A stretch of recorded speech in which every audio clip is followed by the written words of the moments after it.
What who I thought I was is not who I am. Means that putting more thinking onto a thought created problem makes no sense whatsoever. Hello, everyone, and welcome to the Lost and Found podcast, which is a place for conversations about being human and finding our way home. And today I'm joined by Wyn Morgan. Hello, Wyn. Hi, good to be with you. It's great. Can you just introduce yourself? Tell us a little bit about yourself and the Sure. work that you're doing now. Well, it shows my age a little bit, but I've been in people development now for pretty much half my life, um, which is, I have no idea how that happened because I think I just blinked and the last 27 years has gone. So after university, I went and found myself doing sales jobs back in the early and then mid 90s.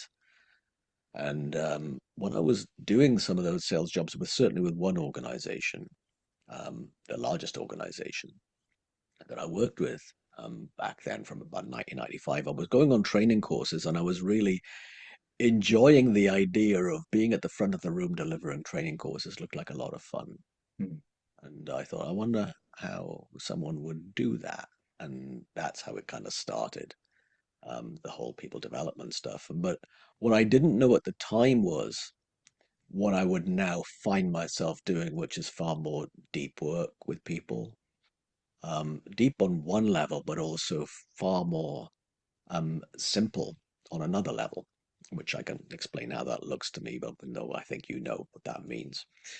Um, and I stumbled across what was known as the three principles back in, well, really late of 2010, but I didn't know that's what it was. And even then, when I started doing a coaching program in Los Angeles, so flew over from London every month for 6 months in 2012. I didn't even know that that's what I was up for. Um, but it's been such a wonderful serendipitous um, learning for me because while I was doing okay in my career, I was often unhappy and bouts of depression since I can remember. So Hmm. when you've got a wonderful title for this podcast of Lost and Found, and I was really lost in depression, lost in very serious thinking, and then wellness would find me again, but I didn't know what to put it down to. I never did. Yeah. Um, and I kept looking for help in certain areas, certainly in my 30s, and then when I went to learn to become a more effective coach, I stumbled across something that's absolutely changed my life. And even talking with a friend on Friday on Zoom, and we were having a catch up, and she sees me now as far happier than even, I think I've known this person 7 or 8 years. Hmm. So yeah, even in the last year or two, you've become happier, but Yeah. I don't know what to put it down to. And all I know is that I keep having insights about how well made I am as an example of a human being, and I keep finding myself away from the noise of my head and more into the soul of who I really am, which isn't really a separate self. Yeah. So So that's how I would describe myself in a really long, convoluted way, Daniel. yeah, no, thanks for that. So you mentioned about, going through stages of being lost in depression. Mm. What changed then? So like, do you no longer experience that now? Oh, I do.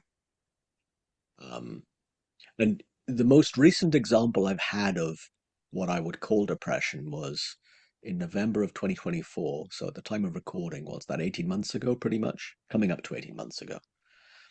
And I was sitting in the garden. There was no reason for it. It just came on me like a veil of darkness that I remember going, oh, I know this. Oh, no. And I've never felt it, the depression come down so quickly or so deeply before. And it was horrible. Okay. It felt horrible. But I knew enough not to panic about it. I knew enough not to do anything else about it either. I just knew enough to not mess with it. And I didn't sleep well that night. Uh, You know, I went through my usual kind of work stuff that I think I had two more coaching calls with people. And I think the next day, the Thursday, I think I had about four meetings, and I think one of them was a corporate group. And I got through them fine because I also knew enough that I'd been coping really well with depression in the past, and a lot of the time people wouldn't know. Mm. And then on that Thursday evening, I think I went to bed by about 5 or something because I was just like feeling terrible, and everything looked dark. I looked dark. And it was just like there was no light, and it was grim. And I like fitful kind of like night sleep again. But I woke up on Friday right as rain. It's like, wait a minute, that's like a 40-hour depression. I've never known it to come down so quickly or deeply before, and I've never known it to go so quickly either. So I was just grateful for that. Now, I can't predict that that's how it's always going to be. I've no idea, right? Because a lot of people have asked me, so what was the cause of it? And I say, I don't know, and I never want to think about that question. Because when I try to ask the question why, I get into it. Mm. Getting into it is like if there's two paths and one path is the path towards lost and one path is the path towards found. I know getting into it is the path that gets me deeper lost as opposed to closer to being found. Yeah. So asking why is just like I don't want to go there. Leave it alone and it'll leave me alone. Yeah. So that's kind of like questioning and analyzing feelings, which kind of brings me on to a post that I'd seen yesterday, which I'll just quickly read out if that's all right. Sure.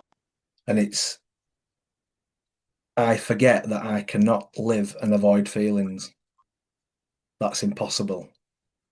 I forget that the harder I try, the more bad feelings I have, and the longer I feel them, which is a fantastic post by yourself. I thought as soon as you started reading, I thought, oh, well, I recognize this. I think I Yeah. might have written that one. And I read that yesterday, and it's so true. You know, whenever I experience moments of lostness, of anxiety, or whatever feelings they are, if I go into analysis or judgment or question of those feelings, it's just I'm just keeping it alive. Yeah. And is that something that you can talk to in terms of how, people are lost, and what is it that people are actually trying to find? Well, I don't know if people know what they're trying to find, but I'll give it a stab because it's funny. Last week I was working in London with a couple of clients, one for 2.5 days in person, and then I had a few meetings on before I met that person for 2.5 days, and then I had somebody um, at the end of that. So with this one person, it was Tuesday, Wednesday, and then Thursday morning, and then I had another client on Thursday afternoon, someone I'd been working with for about 11 months. And it was just really cool to notice the person I was with for 2.5 days was just having steps up in their kind of general lightheartedness and good feelings coming through as our time progressed. And also at various points in that, I had the thought I should be doing more because it doesn't seem like I'm doing anything. And I realized, well, that thought isn't one I need to entertain because this person's spirits are being lifted right in front of me without us doing anything about it. And then during, I think, the lunch break, uh, well, we'd have a really lovely long break, which is always, I think, a really good idea when I'm with somebody over an extended period of time. It's good to have time to just like defrag and go for a walk or, chill. And one thing I did, of course, was I checked my phone for messages, and there was a bunch of messages. There was a few on Instagram, and I looked through Instagram and I just noticed that everything I was seeing was either an advertisement, so I, skipped through that, or it was one of two other categories. Find out the reason for why you're feeling feelings you don't like, or ways to fix yourself. And I'm just reading it and I'm going, wow, I used to buy into all of that. I used to be a huge consumer of, hey, let me get an answer to why I'm feeling how I'm feeling and Mm. how to fix myself or fix my feelings, right? It was just like so stark to me. So going back to that quote, and I think that was a part of a blog post I wrote maybe 2 or 3 years ago now. To have the realization that I had such a bad relationship with emotions and feelings, and that's all it ever was. I just made a meal of something that is just natural for a human being. It's a sign, really, that if I'm feeling nervous or anxious or feeling pressure and expectation or in deep worry, then I've got a lot on my mind. It doesn't mean there's something bad in life or bad in me. It just means that I've got a lot of thinking going on right now. And continually seeing the absolute truth of that for me means that putting more thinking onto a thought created problem makes no sense whatsoever, even though I'll do it 6 times a day still. But the feeling in it's different. Yeah, you're laughing now, and I find it so funny that I will do that in my innocence and naivety Mm. of how thought works in a human being. And when we feel bad, we think there's something inherently wrong in us or in our lives. And in fact, it's a really great signal that it's just I've got quite a bit on my mind right now and nothing else. And if I think more about it, then I'm giving respect to a temporary illusion as opposed to and a temporary illusion doesn't need my attention. Mm. It doesn't need to be fixed because it is temporary and it's illusory. And seeing that has totally changed my life. Yeah. And on that point, because it's such a great point for people that are potential listening, Mm. is that, even you just said you get caught up 6 times a day, and myself probably 16 times a day. But the point is that that is still part of being human, and Yes. that's not going away. It's the seeing of that and the accepting of it. Um, that changes the whole thing, I think. Well, it does, It does. I think. Yeah. I'm with you, and I think that too. Yeah. And it's funny because a few years ago, and I was thinking about this before we started, um, when I kind of first came across the principles, I seen the truth of it, but I kind of was still a bit heady. And I seen a video pop up of yours, and I think it was on the 3PGC, and the Mm. title was "I Know It's My Thinking, But." Yeah. And I watched that, and I just remember there was something in that around, that's because I did know it was my thinking, but, and then I was going on to kind of what we've already talked about, this analysis, you know. So kind of going back to that, Win, what is it that allows people to stay in the before? That Yeah. I know it's my thinking. Yeah. Everything after the word but is so, I don't know, enticing, isn't it? Mm, It's like, I know it's my thinking, but there must be something here. And you said it earlier on when you said it's easy to get heady, and I get heady.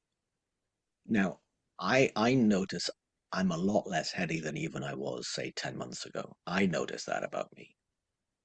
I had an insight last summer that really helped with that, which I can share in a minute. Yeah. Um, and the reason that, because I think that webinar with 3PGC, that must be about, I don't know, 8 or 9 years ago now, Yeah, I think doing it's that like one. 7 or 8 years ago. Yeah. Yeah, because when, because I'd forgotten it, right? And then I looked up and I went, where's that? And I went, oh, I know where I was. So the background, it was I wasn't at home doing that one. And that's I was at an Airbnb in Los Angeles, and it's just like, oh, crikey, well, that's when it was. Now it makes sense. But to me, going back to exactly what you said, why we don't stick with the before the but and go for the after is because before the but is truth, and after the but is imagination. And after the but is intellect and ego and everything that our brain is so great at solving problems. And before the but says there's not a problem here. But our intellect doesn't really want the idea of it having nothing to do, in my opinion. It wants something to do. It wants problems to solve. And it's an amazing problem solving machine. And I think at some point around that time, I realized, wait a minute, it doesn't have to solve problems that aren't. And I'm listening to the wrong side of the equation. I'm listening to the after the but as opposed to the before the but. To me, that every time I even think about that, there are so many jokes that come into my little mind. I mean, how funny it is to listen to what comes after the but as opposed to before the but, and then Yeah. but of all jokes and all that kind of stuff that can come up. But I think that's kind of I think to me, it's been such a profound learning to notice that what's before the but is truth, and what's after the but is what the intellect can create innocently in its brilliance, and it doesn't know um, but it doesn't want us to be unhappy. It just, I don't know if it's a separate entity, right? So this is just me making a metaphor up. It wants something to do. What I had no respect for, even at the time, because if I listened to that, whatever it is, that hour and 20 minutes of that webinar, I'd probably be quite embarrassed about some of the stuff I thought was true back then. Now it's just really simple that, yeah, I don't really need a busy mind. Being at peace with realizing that I don't need a busy mind. My intellect can actually take a rest, and my ego does not have to be the driver of the bus of my life. That's been huge, Mm. again, in quite recent past. Mm. And kind of on that point, and it's kind of similar to the last thing, the last question around what are people trying to find? I came into my daughter's room this morning and she still uses the like the white noise. So she's 3 year old, she still uses the white noise. And I thought I'll just turn that off. I turned it off and they were just so silent. I could hear birds tweeting outside and it helps that there's no one at home as well.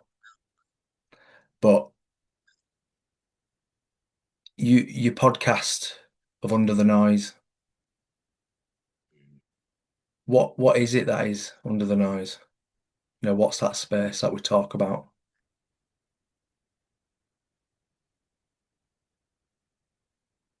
Here's how it looks to me.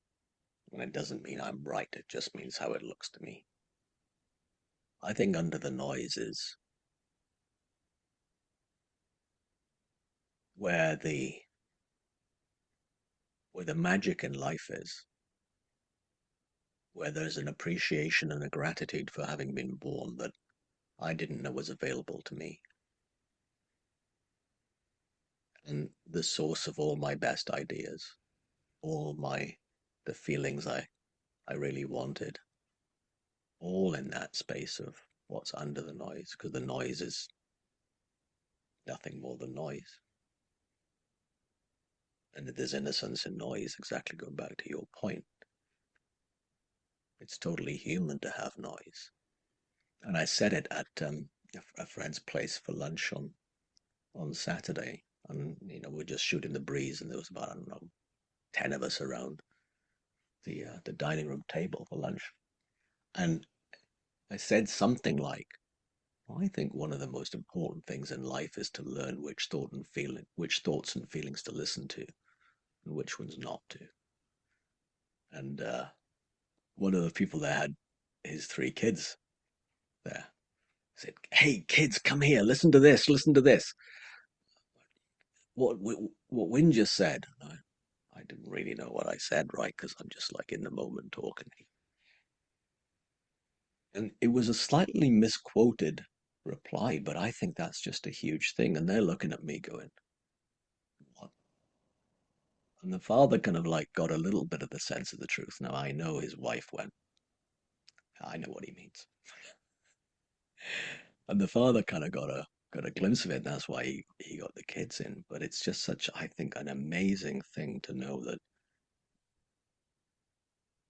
why I've grown so appreciative of having a reflective, quiet mind is in that space of a quiet mind, a reflective mind, there is that space that you just said, the word that you brought up, the space where everything I want lives and comes through me. Mm.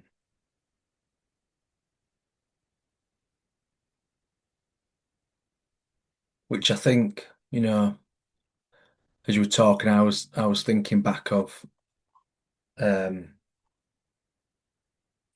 you know, when I came across this work and how what who I thought I was is not who I am.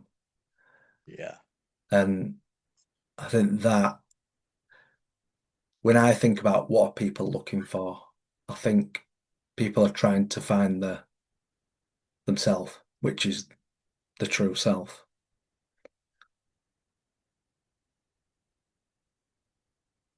Have you got any words to point to that space?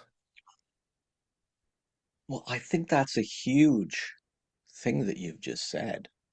I think you're really onto something with that. A lot of people are looking to find themselves, and they're looking in the noise, they're looking in the what they think makes them separate and different, which of course we've got our different flavors, we've got our different histories, we've got our different preferences and likes and dislikes, but that's not the true self. I think that what seems to me the true self is what unites us as opposed to what separates us. Without without saying it's wrong to be different, without saying it's wrong to have preferences. But if you want to start an argument with a bunch of people, ask them, do they like pineapple on a pizza? And it's funny, right? How trivial little things get. Yeah. Oh, it's wrong, and look, Causes the right that's stir, not. doesn't it? Yeah, or anchovies, or who to vote for. I mean, oh, we can get into all kinds of mischief. And I am this kind of person. I'm that kind of person. I think no. I think we missed the point. I think we missed the point in it because what's the same in us is far bigger and more powerful than what makes us different. Mm. And in my opinion, this is just my opinion, and the search for a separate self is really a way to play into our insecurities, and we don't even know it, and we're buying into that more. I think that's where the problems in the world are created from the separate self, right and wrong, and all that kind of stuff, and then to see what unites us and what makes us the same is just it's a different level of consciousness in my mind. And it's such a lovely thing where in that place I don't have enemies. While I don't agree with everyone's behaviors, Mm. I, you know, who they are underneath it, I think we're the same. Yeah. And when people, are looking to find peace, or contentment or the thing that they're looking for, it's often, for themselves, it becomes complicated because they've got the story, the history of why they potentially feel like they don't deserve it or that they can't access it.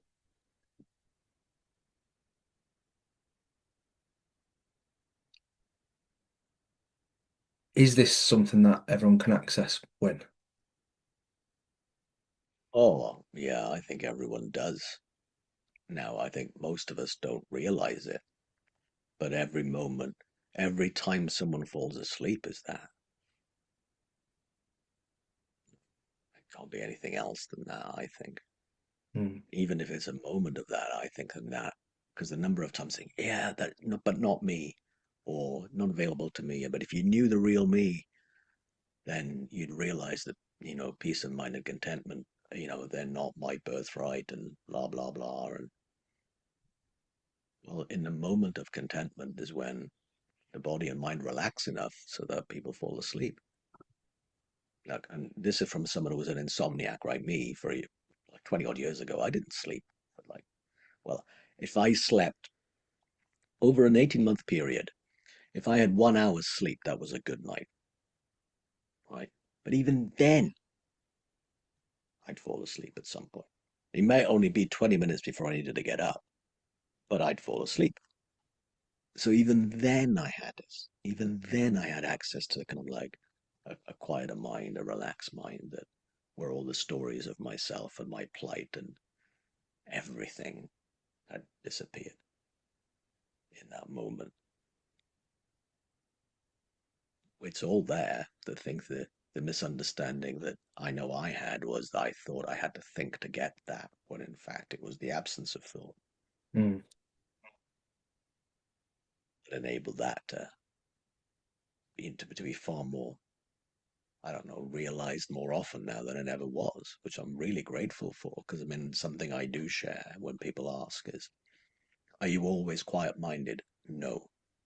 But there's a time every day that I will well up with gratitude of being alive mm, and just be grateful. Now, it might not be that thought that makes me well up, but it could be, welling up when I see a cloud in the sky and go, geez, isn't that gorgeous? Or I think of a friend, or I have a conversation with a robin in the garden, which I, do, or a squirrel, or a blackbird, or the grass. And people, I would have probably thought not long ago that would make me crazy, as opposed to, no, that feels like truth now. Now, it's not necessarily, it's not a highly intellectual conversation I might have with a blade of grass or a squirrel or a blackbird or a robin, but it's in common with them. It's the appreciation of yeah. that. And yeah, I didn't know that that was the answer to everything I wanted. I didn't even know not long ago, right? About 14 years ago, I put a poll out somewhere about what do people want more of or less of in their life? What feelings do people want more of or less of in their life? And I thought, because I made a list of about eight, like confidence and, I don't know, self-assured, and at the end, I thought, this is a bit like peace of mind, almost as a throwaway feeling. And peace of mind won by, I don't know, it was a landslide. About 80 odd people, I think, replied to that poll. And peace of mind was so far and above the most popular answer to the feeling people wanted more of. And I had no idea. Because it's not what I thought I wanted. But then I reflected on it and I went, it is what I want. The reason I want to feel more confidence is that I can have peace of mind. The reason I want things in my life is that I'll have peace of mind. Everything I do is to have more peace of mind. I didn't know it. I Mm. kept looking for things in my life in order to feel how I can feel when I don't think. Yeah, it's amazing, isn't it? And I think I'm guessing that, those moments that you've just shared there about, noticing the cloud, Mhm. those moments, they're coming through you. And that's not, you're not searching for that. That they just seem to happen Yeah, when you're in that space. I that's think true. people, people are going fast. And I think, you hear a lot of things nowadays. Well, I do anyway, about people with ADHD. I don't know if you've worked with, I have a lot of clients who've been yeah, diagnosed and mentees, yes. yeah. So if someone with ADHD was talking about, if you was talking to them about this kind of thing in terms of noticing and slowing down, how does it look for someone? And I know you're not that other person, but how would it look for a person with ADHD? Well, here's what I noticed that people with ADHD or who identify with that label, they're amazed that in a conversation with me that they slow down because in their mind that's not on the cards. And I'm not qualified to say someone with ADHD can have as a quiet as mind as I can have sometimes because I know I'm not ADHD, right? That's not my brain does not work in the way that I've read about and seen. But I know everybody who has been that I've had a conversation with who has been diagnosed with ADD, ADHD, or whatever else about having a very busy, active mind that they can't focus. Every one of them has a variability as to how fast their mind goes. And that's the bit I'm more interested in.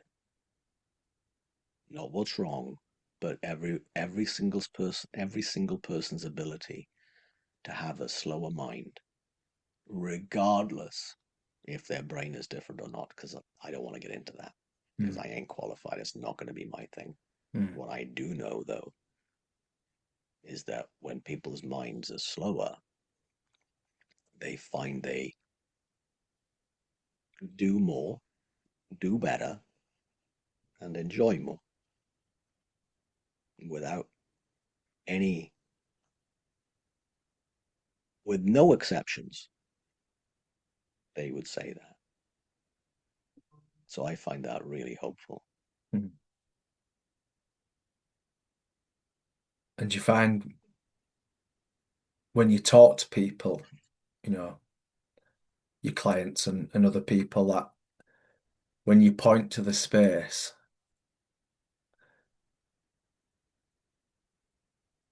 the space that's already within them, how fast can people like settle down into that? Well, I think it depends on how open-minded they are. Sometimes it takes seconds, and sometimes it can take 10 minutes, 15 minutes, or an hour, or never at all, because of their ability to listen and, Mm, and take in. But going back to something that you said, I mean, if I'm pointing to that, I wouldn't point at it directly. But when I'm coming from a place of my own quiet, it seems to impact other people. yeah. When I'm being reflective as opposed to reactive or acting on a compulsive thought, when I'm not feeding the speed, then I notice people's minds just they defrag and slow down. A number of times people go, "How the earth did you do that? How did you do that?" And well, I didn't do a thing. And it's true, I didn't. That happened within them. Mm, There's someone I spoke to last week who was actually the person I saw for that half day on Thursday afternoon in London. And after about 6 months of us working together, she said, "It's amazing to me. I don't rush anymore, and I'm always early now. And I don't rush, and I get more things done. And I sleep well at night." what kind of crazy stuff is this, right? It's just so, I mean, you and I would be, we can see that that's kind of inevitable, but I never want to take it for granted that what's available for people Mm. is to find that peace and contentment, and everything in life looks and feels so much better, including themselves. Mm. When I was asked a few years ago, what am I up to? What I'm up to for myself is enjoying life. I didn't know that was possible. And then when that same person said, okay, so that's what you do for yourself, what are you doing for other people then? Because the person wanted to understand what the heck I'd done with his team, because his team started to really do really well. And he was like a senior manager, not him, the big boss, employed me to do this with the team. And he said, okay, I got to speak to you. What have you done to my team? And it's a really good way. So what are you up to with other people? I want them to enjoy theirs. And that one statement alone that I said to him, he slowed down and he went, I had no idea that how important that must be in people doing a good job, in the feeling of enjoyment. Mm. But without it being the frantic enjoyment, because I know that feeling too well too, right? I mean, with my own diagnosis, and while I, would never been classed as the classic bipolar, manic depressive. I was diagnosed 20 odd years ago with what was then called cyclothymia, which is now called bipolar 2, which is some manic behaviors, but a lot of the depressive episodes, repeated depressive episodes. Well, I had some of those manic behaviors, but I didn't know the difference between acting on a compulsive thought and feeling or acting on a depressive thought and feeling. I had no idea that they were both coming from the same place compared to a reflective state, which has that space that you've been talking about so many times Mm. today with me. Yeah. Yeah, absolutely. I think, you know, when I did a retreat with Dave and Jen Hmm. in the lakes, and I think what stood out to me, because what I was doing back then was similar to what we spoke earlier about. I know it's my thinking, but I have some thoughts that are really important and I need to change them. And I need to really change them that much that I never have those thoughts again. You know, Yeah, that kind of thing. And what I kind of found out that, you know, thoughts are neutral. You know, they come in these different shapes, different form.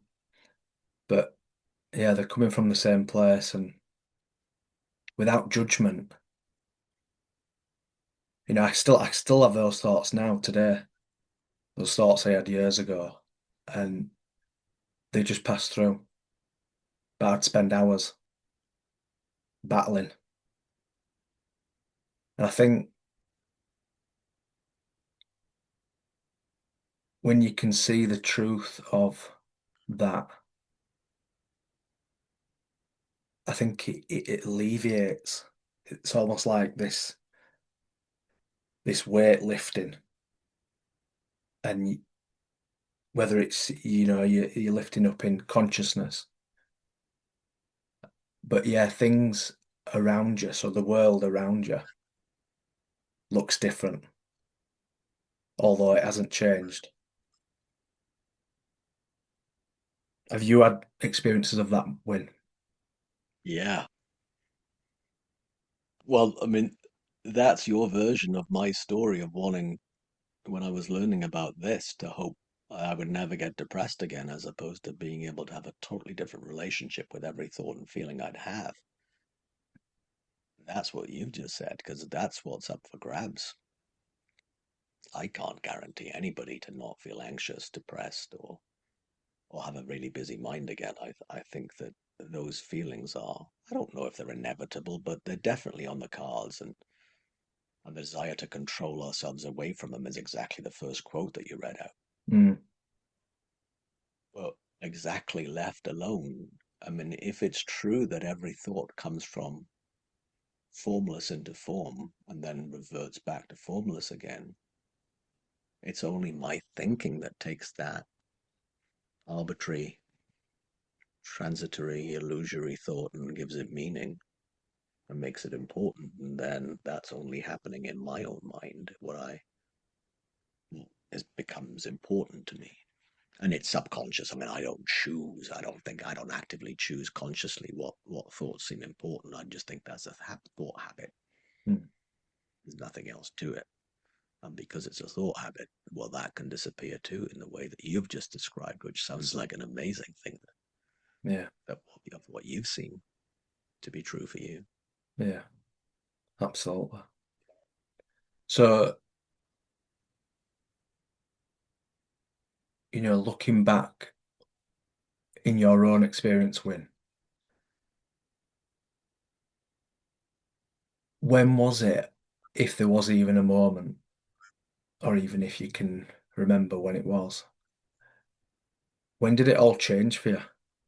When did you see that there's nothing actually wrong with you?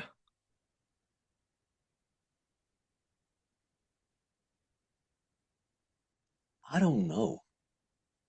Because I don't, some people, they have an insight and it's like a boom and Mm. then everything's different. Oh, that's not been my experience. I have lots of little insights or insights that subconsciously have happened. And I just go, wait a minute, when did that change? When did I stop being insecure around these people? When did I stop being scared of myself? And it's just like, it's months after I must have had the insight that that's just like, wait a minute.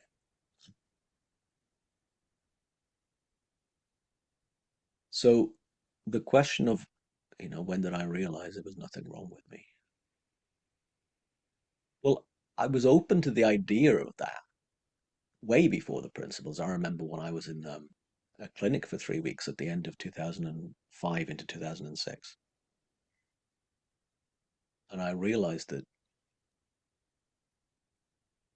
I thought I was just a really bad man, the lowest of the low. And I'd listen to people talk about other men. So I'd listen to the women in the clinic, and I'd be listening to their stories of their husbands, partners, fathers, sons, and I'm going, well, compared to then, I'm a freaking saint. What the heck's up with this, right? So I was suspicious then that maybe I was wrong, and that lifted my moods up, right? Because I had such a low opinion of myself. But as I said earlier, and I can have a low opinion of myself in a heartbeat to exactly the same point that you made up. I can think I'm the worst person ever in history. But there's a bit of me that remembers that that's thought. And then there's the deeper truth of what I've really loved seeing about is to how well we're made and how well I'm made. That I don't need to fix a paper cut. I don't need to will my kidneys to clean my blood. I do not need to will myself to remember to wake up tomorrow morning. I didn't will myself to be able to remember how to put the kettle on for this cup of coffee I'm drinking right now. It's all happening without my need to think hard about things or need to use my IQ or my ego. All of that's happening, and I don't have to be involved in the same way as the plants behind you and the plants behind me. Well, I'm pretty sure they're not willing all of that stuff. Okay, today I'm going to be green. Today I'm going to be a better human. It's like just human. But what comes to mind is something I hinted at earlier on with you today, which was the insight I had last summer. And it was on the way home from a walk that I often do, and I listen to Sydney Banks, his audiobook on the way, and then when I get to the top of this hill, I switch everything off and I just sit on a bench at the top of this hill for as long as I have before I then take the 25-minute walk home. And I'm sitting there having such a lovely, quiet mind, and I'm just looking at the sky, and in the distance I can see the planes landing and taking off from Heathrow, and a few towns in the distance, and skylarks above, and buzzards and red kites, and I'm just like really enjoying being up there, with dog walkers and dogs saying hello. So my mind's really quiet, and I'm just in that lovely feeling of quiet enjoyment. And I walk home, and I'm about halfway home, and I suddenly have this epiphany. Wait a minute. My ego and intellect only really care about being right, not about being happy. And I went, whoa, if they only care about being right, not being happy, maybe I don't need to listen to my intellect and my ego so much. And it's continued to kind of, I don't know, dissolve based upon that little insight. Because I mean, I'm not doing it justice. The words don't do justice because I stopped in my tracks, leant over a fence, got my phone out and typed in the thought I just had. I went, wait, I want to remember this. Mm, Now, I can't find that note in my phone. Tried. But the feeling of it was just like, wait a minute, why would I listen to a part of me that only cares about being right, not me being happy? And there are times when being right are really important if I'm submitting my taxes, if I'm arranging a time to meet in various different time zones for people, if I'm setting up a webinar, if I want to make sure I've got enough fuel for a long journey in a car, right? That kind of computer brain really matters. And being right is helpful there. It's really helpful. But for peace, contentment, and enjoying life and happiness, yeah,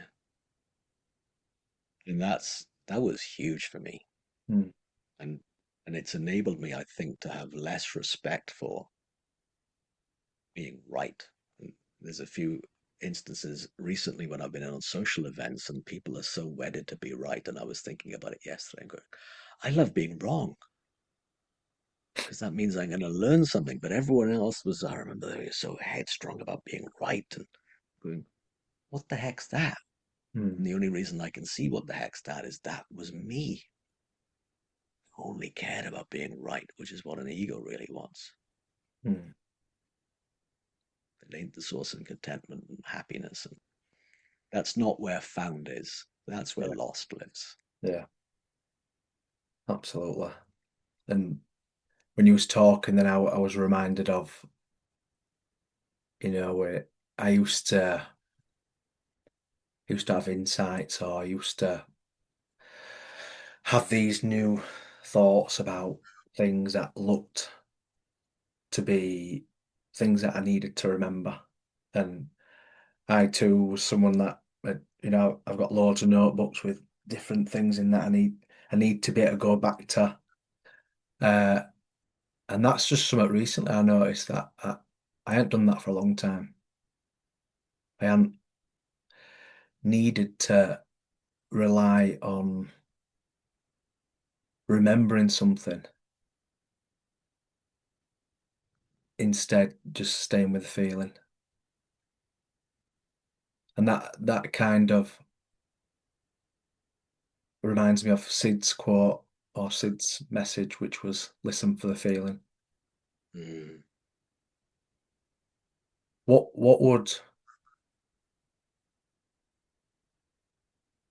would someone who's listening to this now, what would that mean for them? What was listening for a feeling mean for someone who's listening to this? Well, all I know was that I got confused about what that meant. Mm, Because I thought, well, listening for a feeling is the opposite of what I think is a good idea. Because if I was listening to my feelings, yeah. then it would send me down, a rocky path.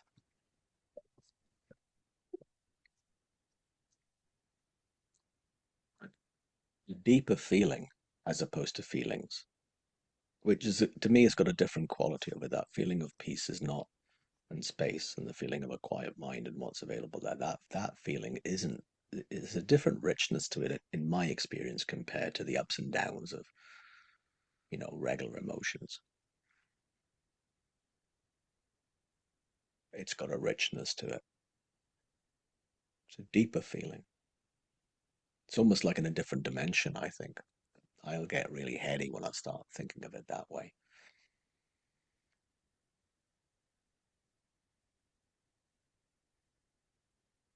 The feeling what's available when I'm not engaged in every thought that pops into my head. I mean, it's serenity or more serene than when I am listening to every thought that pops into my head. And it's something that I don't know how many times I've read The Missing Link by Sydney Banks. And it's only in the last 2 years that I've noticed that it's so simple what he's pointing at. Well, he's actually says it many times in The Missing Link. He says, human beings, they're either in contaminated minds or in purity. Pure minds or contaminated minds. And in a contaminated mind is overexcitement, overexuberance, overstimulated, as well as insecure, fearful, anxious, taking things personally. I'm this, I'm that, I'm wrong, the future, the past, all that stuff. The feeling of being in a contaminated mind is so different. Well, the range of feelings is so different from the feeling of being in a pure mind. Now, I don't know what a real pure mind is like because I don't think I'm not enlightened. I know that. So I don't know what Sydney Banks is really saying, but I can tell the difference between being in those two, in a contaminated mind and in a pure mind. And I had no idea how much beauty, wisdom, serenity, and absolute okayness lives here Mm. in that pure mind. I mean, including getting fresh ideas about things, including things that come out of the blue that are just lovely. Mm. And I was asked recently, well, how much worry do you think is the right amount of worry to have for my kids? And I went, none. What do you mean? Well, worry is a symptom of a contaminated mind. If I wanted clarity about what to do with anything or anyone in my life, clarity doesn't come from more worry or any worry. Clarity comes when the clouds part. And Mm. worry is clouds. Yeah. So that's my way of, I think, describing right now in this moment. If someone's listening to this and wondering about that feeling, Yeah. it's that. And questioning and figuring out is adding more clouds to the clouds of worry. Yeah. Yeah, yeah. Every, yeah, exactly. That's it. Thoughts the clouds, so more clouds can't make a clearer sky. Mm. Clarity doesn't come from thinking harder. It just doesn't. Yeah. No, instinctively we all know that, but we just easily lose sight of it because of how smart we think we are and how our intellects are so powerful, which they are. Mm. Nothing wrong with it, but it's understanding what it's great for and what maybe it's not so great at. Mm. I think kind of just to wrap it up, Wyn, what about those people? And we kind of touched on it a little bit earlier about like deservingness and feeling different. What about those people who just believe that they can't achieve this? They can't access it. Well, my my glib answer would be it's amazing what we can imagine. And that's one thing we can imagine. We don't know we're imagining that. Mm. But in my opinion, every belief is based upon a temporary thought that looks like it's got reality in it. And all I would say is to someone who's really wedded to their lack of deservingness and not available to me, well, I would suggest that at some point that didn't exist in your mind. And it could have been like from the first, even if it was the first second of birth before. Well, in that first second, it, it didn't exist. Mm. And if it didn't exist then, maybe it was just a thought that seemed like it had legs and felt real because of how many times we thought it. Now, here's the funny thing, right? I used to think that the more I thought of something, so a repetitive thought, the more real it became. And therefore, truth, because I thought of it a lot, it was now true. No, just a repetitive thought. Just because I think it lots doesn't mean it's real. I mean, if I thought that, I don't know, elephants have feathers and can fly, not just Dumbo from the cartoon as a kid, if I believed that, and if I thought about it 150,000 times a day, it still doesn't make it true. So it's almost like going back to the reset. Now, it can get really heady, Mm. but all I'd say is the invitation for you listening to this, if you've heard anything for you that's